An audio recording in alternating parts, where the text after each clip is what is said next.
I'm certified leadership and management and other Salesforce certificates. As I said, I'm working for Van Eichens. Van Eichens is our company. It's a Salesforce partner company. Using our creative, pragmatic, and energetic attitude when solving problems, we implement sales, marketing, loyalty clouds for our customers. And we have three offices on the continents. The first one in Netherlands, the second one here in Morocco, Casablanca, and we have a third one on Lisbon, Portugal. All right, so about our team, we do have people from different countries speaking different languages. This is some pictures from our team building last month in Vlieland Island in Netherlands.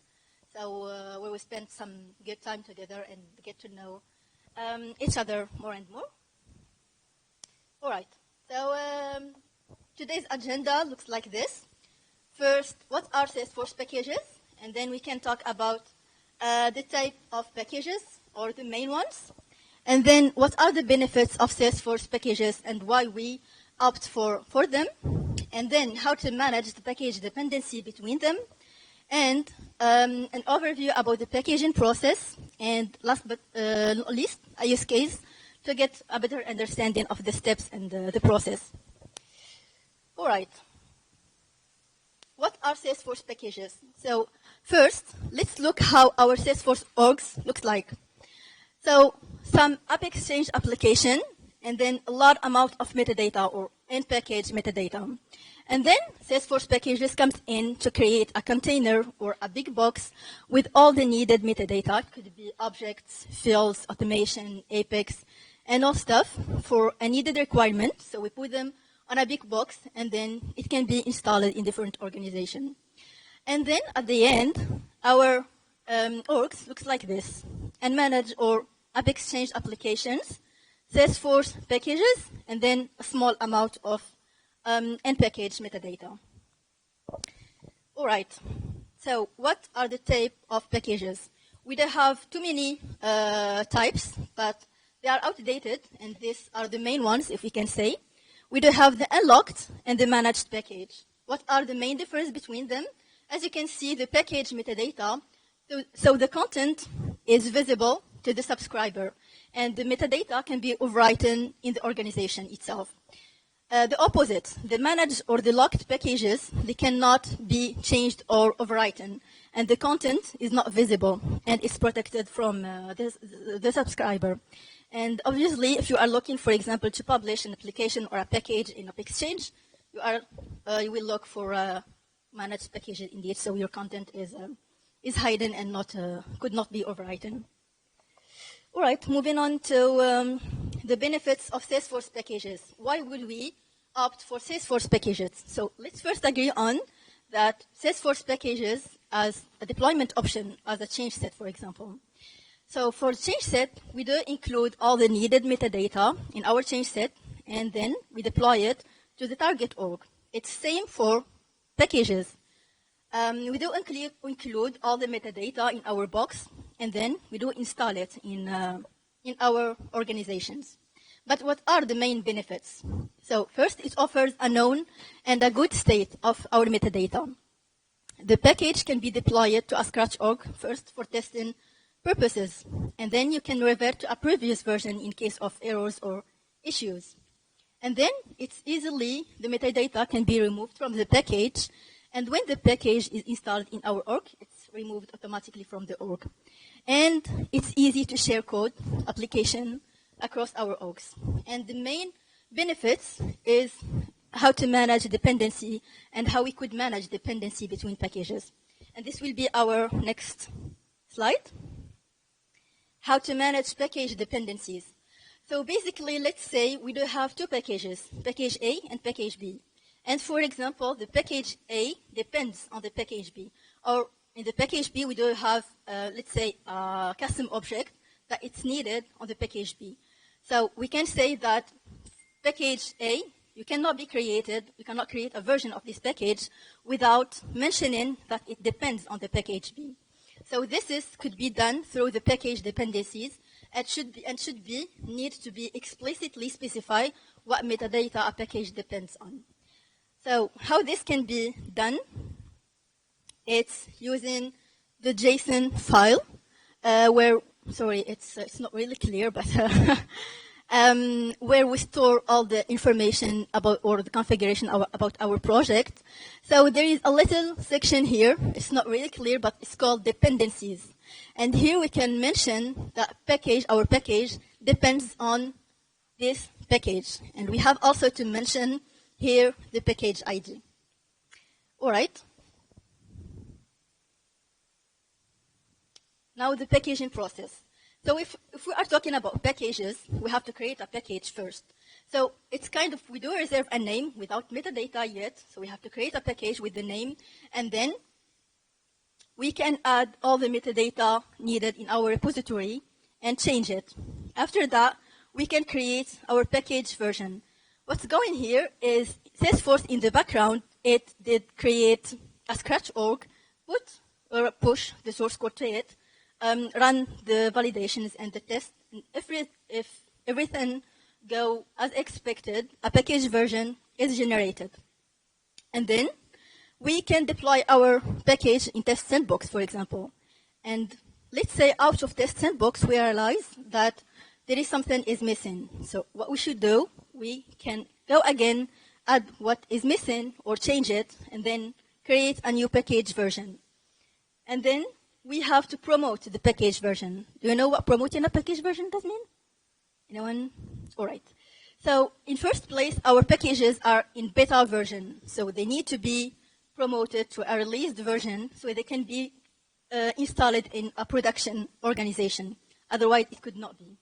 And then again, we have a new requirement. So we have again to change our metadata, and then the process create the package version, promote it, and install it. And over the process, the package version should be incremented. So for example, we did start by package version 1.1. After promoting and creating a new version, it should be 1.2, for example. We'll see this in the use case. All right. Okay. This is the steps or details about the steps. First of all, we have to that we have our source code in GitHub repositories. So you have first to clone our project, then pull the latest version from the main branch, which is basically the dev one, and then we can create a new version, a new branch. Creating a new branch from our dev one, and then we can open the sfdx project JSON file, the one I showed you with dependency section. And then what should we do after? We have to increment the package version. For example, if it's 0.1.6, it should be 0.1.7, and then save our file. And the next step is create the package version.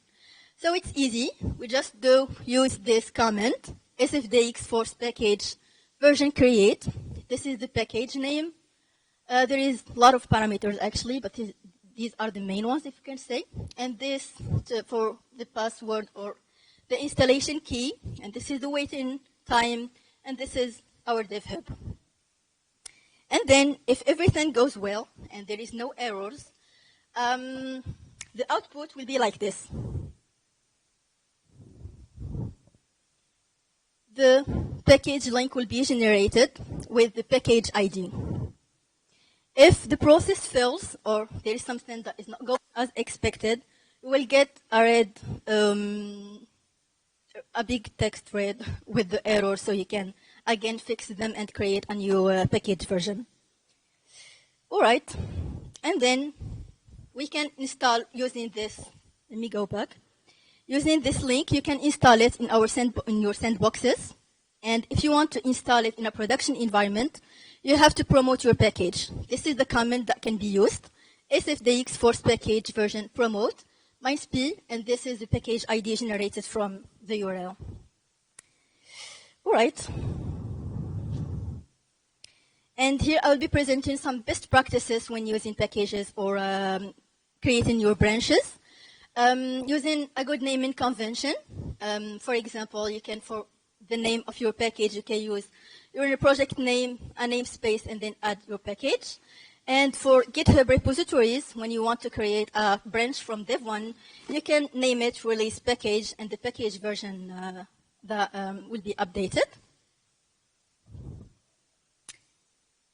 Test and validations, of course, that you have to deploy your packages first in Scratch orgs or sandboxes before deploying to production. This is a must, actually.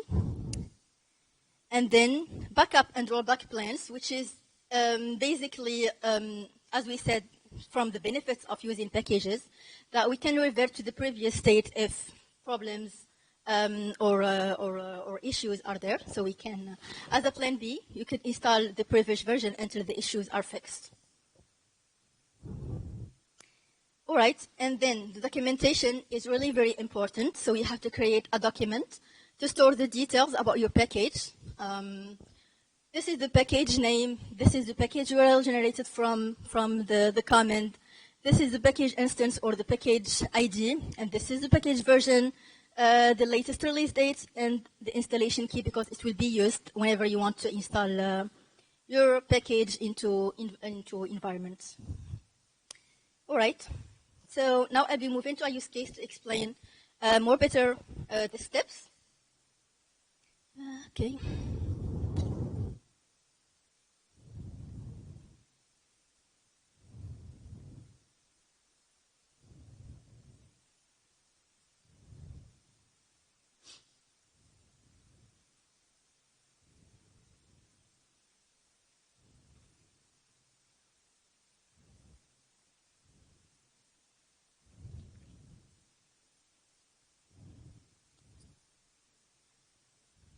Oops. I'm very sorry.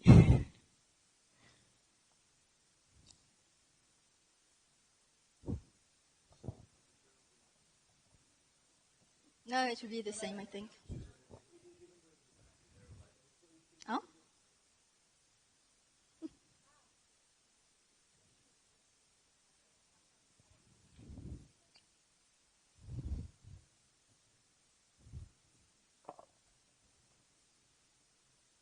I'm not quite sure how to do this, actually.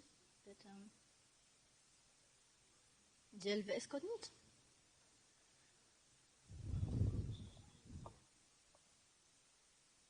File. Preferences, I think. Pin.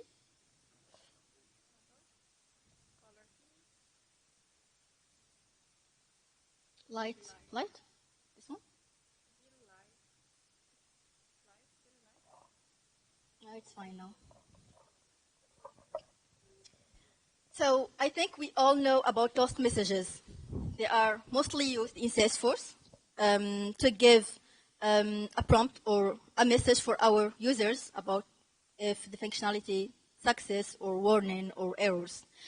So what we can do, so I'm going to talk about the base packages or utility packages or general packages. So whenever we have a functionality that can be reused in multiple projects, so we can put it in our base package, and then it can be called, or this package can be dependent to the other packages. So I'll show you now. For example, I do have, this is base package, and we do implement all stuff that can be reused in other projects or in other packages. So for example, I'll be implementing, or it's already there actually, so I'll just show you. Sorry.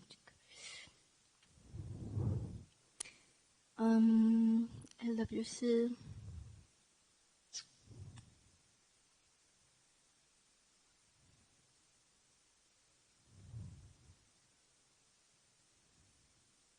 So it's easy.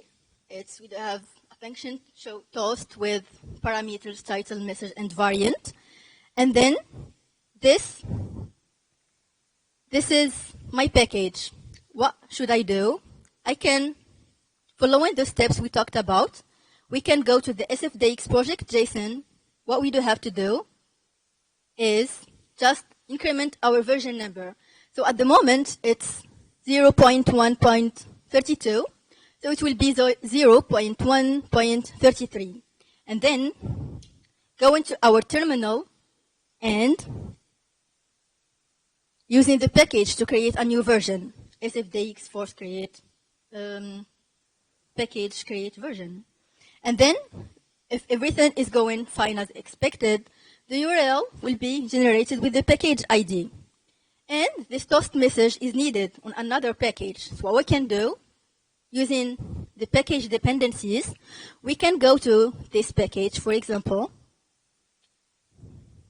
and let's open the sfdx project JSON. As you can see here, in the dependency section, there is, so let's say this package depends on this package. And we have to put here the latest package ID. And then our toast message can be used in this package. I think it's clear. Okay. I think that's it, actually. Yeah. Any questions? I can answer. Yeah.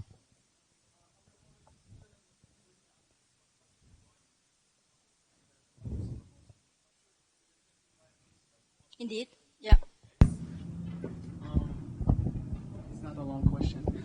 I'm sure there is a test environment where testing takes place, like for example quality assurance. But I was just wondering about the security aspects of it. Like, is there any like penetration testing for vulnerabilities for these packages? So if it's each time there's new changes, those penetration testing are affected and done on the package. So like projects don't get vulnerable. I mean, just the security, these packages, like for example, if they're used in a project, like for example, I'm using package A and there is a package B. So when you use A, the package B also gets fetched. I was just wondering about the security aspects of it. If these packages, if they're used in your project, do they affect, can your project be more vulnerable to attacks? Like if it's deployed on somewhere on the web? You mean if the package is used in a project published somewhere else? Yeah. But actually, if you want to publish your package somewhere else, it should be managed and not. This is locked packages. Sorry, unlocked packages. Okay. They are used internally in our company, and if you want to share them or publish them in Exchange, for example, they should be managed, so nobody can knows what the content is. Yeah, if they're internal, then that answers my question. Managed, yeah. Yeah, thank you. You are welcome. Any other questions? No? All right. Thanks for your attendance.